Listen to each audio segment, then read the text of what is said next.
it's important that we do it properly and fairly, because as councillors, we have to represent everybody. I've had lots of emails and concerns from different organizations that are very, very concerned, that are actually supportive of this motion, but they're concerned that as a council, we might overreach our boundaries. For example, we have different pastors from different organizations just say, well, if we have a conversation, does that mean we're fined?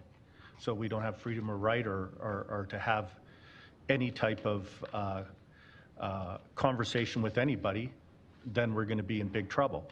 So it's important that we understand the context of what conversion therapy is and support that. And unfortunately, Councillor Woolley is correct, as I did the research, we don't have a law.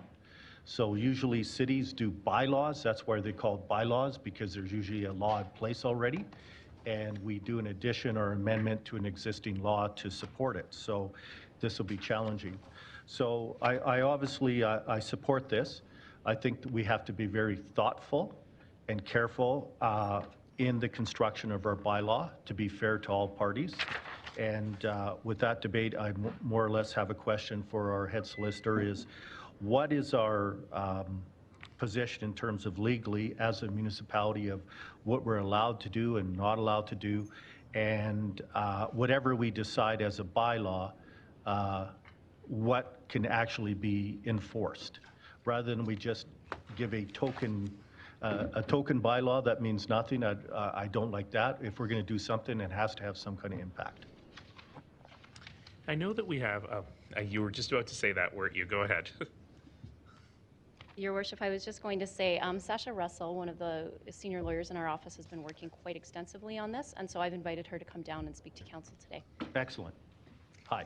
Good morning. Sasha Russell from Law. So Law has looked into this extensively, looking to see what our best leg to stand on is from a jurisdictional point of view.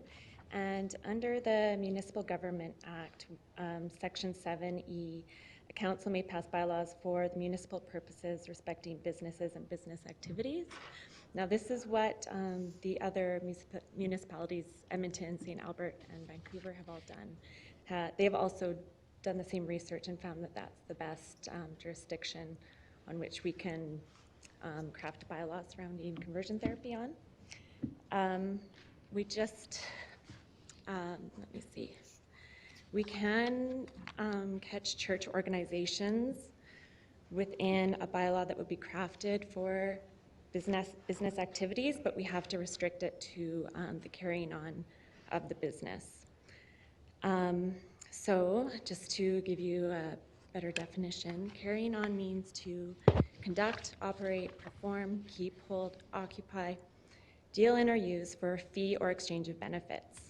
So when our bylaw enforcement officers are going to go in and prosecute this, we would need to show that there is an exchange of benefits or a fee, or we could show that there is advertising. So without this, it's difficult to prove the elements of the offense if we just did a complete ban. This helps our bylaw officers show proof of what's occurring. Okay, so under law, what would be the definition of conversion therapy? That's up to us. Let me see. Edmonton does have a definition of conversion therapy in their prohibited businesses bylaw. I think, though, that Calgary wants to take that definition and maybe do some external outreach to determine whether that's an appropriate definition, perhaps add to it and just do some external engagement. So how would that work if we do a bylaw with a definition and then the federal government decides finally to do a law, and if it differs, then does that automatically void ours, or we have to go back and make amendments? Yes, if there's a conflict with the federal government law with the definition section, then yes, we would have to amend it to ensure that it reconciles with theirs. Okay. So the process there will be public engagement then to help form this definition and input towards bylaw? Yes. Okay. Very good. Thank you. Thank you, Your Worship.